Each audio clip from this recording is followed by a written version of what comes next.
Day 19, Grand Enchantment Trail. Pretty early. Ever since that heat wave, which is long gone by now, I've been waking up really early, just waiting for the sun to come up. I'm at the Saffird-Morenci, I'm sure that's backwards because it's facing me, trailhead.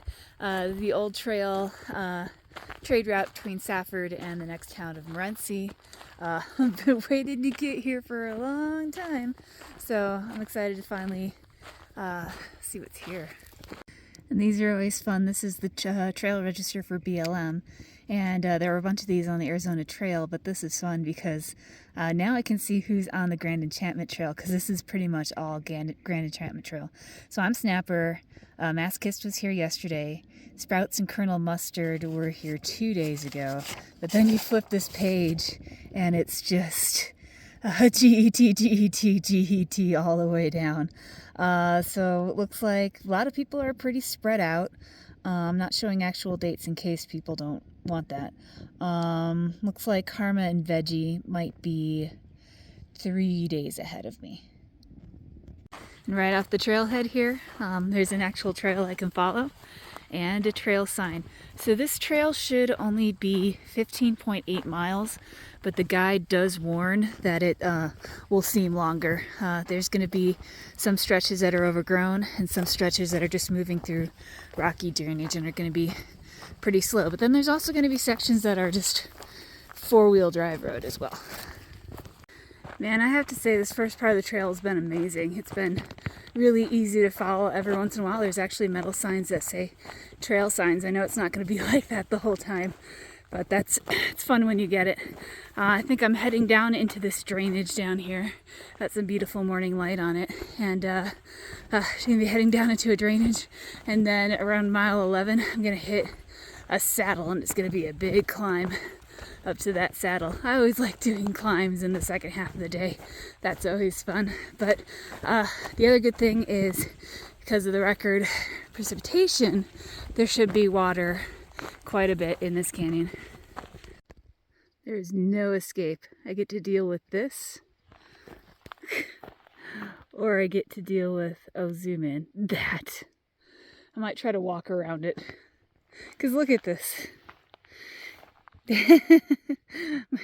My shirt's already torn up enough as it is. Oh look, fresh splatter. Oh my gosh, water. I have been looking for water for the longest time. I was a little light on water, and I was told water was running throughout this whole canyon, but I didn't see it, and it's green. Ick. But I do hear some flow, so that should be good. So I'm just gonna collect some, because I need to drink. Alright, doing a wide shot. Now that I've got my water situation settled, I can concentrate a little bit more. So trail started out really nice. I gotta think about this for a second.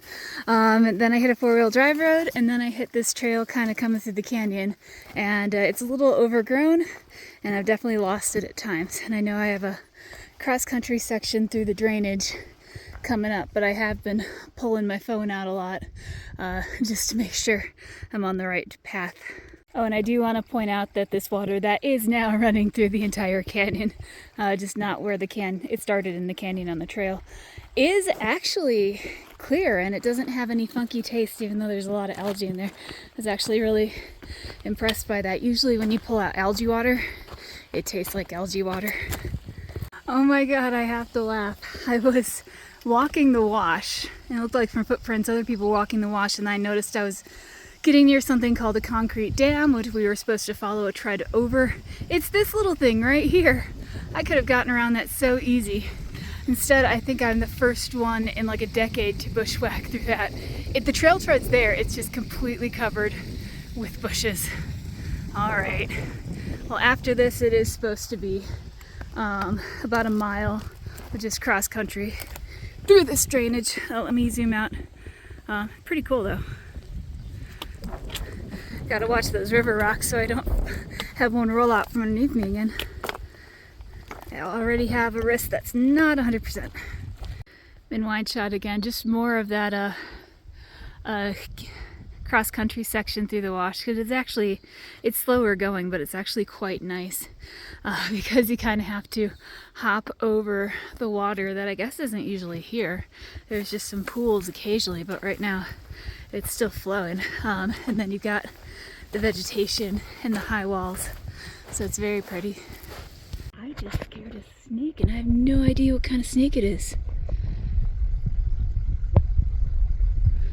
Almost looked like he had a blue head. Gotta get a little closer. It's hard to hold steady with the zoom.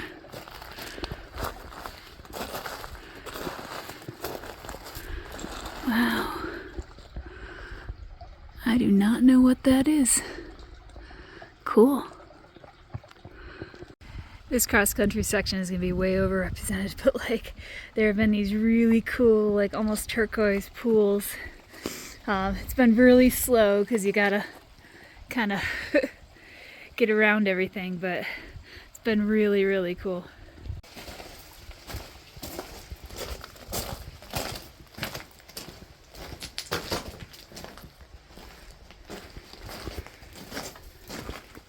And then there are these moments. Let me wide zoom.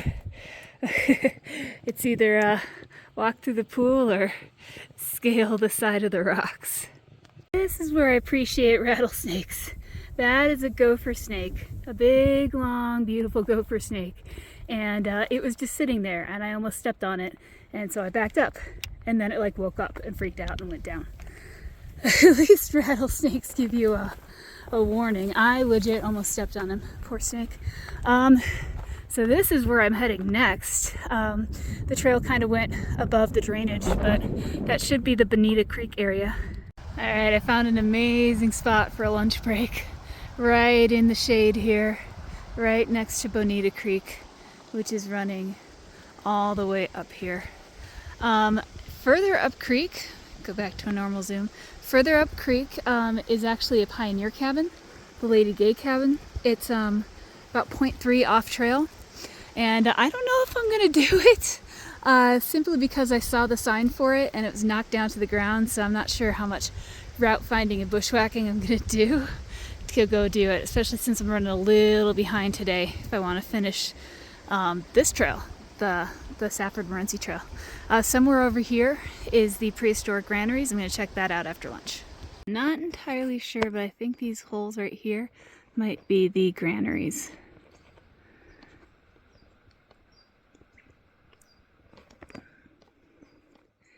They're not super clearly labeled on the map, so that's my guess.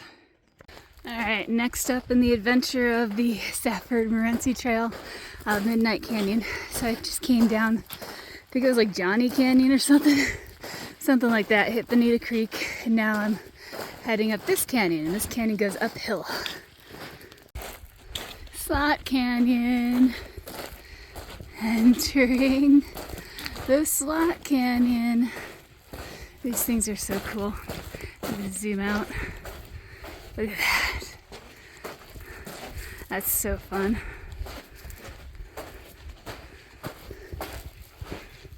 One more turn.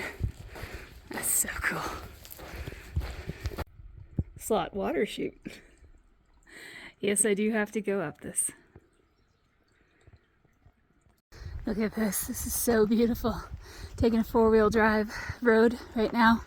I think to connect to a footpath to Bellemere Saddle. But wow, these formations are so pretty. I've reached the top of Bellemere Saddle. I wish I had taken video earlier. You can see the entire drainage that I went through and the Pinaleños.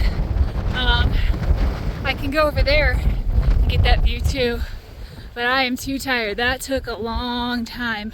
That was really, really steep, overgrown, and in some points crumbly. It's getting later in the day. I'm on a single track foot trail. It comes and goes at times. It's one of those things where if I had to hike into the night, I'm not sure I would hike on this. So I'd really, really like to get to the spring. I would really like to finish the trail today, this section of trail. But we'll just see how much I can do and how much of this trail I can find. Ah, here it is. Let me attempt to go to the other side here. It's still very rocky. I did find a four-wheel drive road after the foot trail. It was much easier, oh gosh, stripped, much easier to follow in the dark. Almost made it to spring before the light ran out, and then it was 0.8 to a mile to this right here. Alright, so I unceremoniously set up camp right at the trailhead. The trailhead is right at a dirt road, and there's no pullout or anything, so I'm as far off the road as I can. There's a bunch of cows here. They took the good spots. But this is where I'm dropping today, and I also put up my my tent screen because it's really buggy, so that's why I'm doing this from in here. So that was exhausting. It was really cool, but it was exhausting. I think the part that really tripped me up was Bellmeyer Saddle. That was super high and super steep. There were other sections where the trail wasn't visible. There were other sections that were really fun, like the slot canyons and the pools. But I officially did the whole Saffird-Morenci Trail in one day. My final mileage is going to be different because I did get frustrated with bushwhacking and took the stream bed at times, you know, backtracking and that sort of stuff. So that's the end of today. And then tomorrow I'm going to tackle Eagle Creek and Painted Bluffs, that section.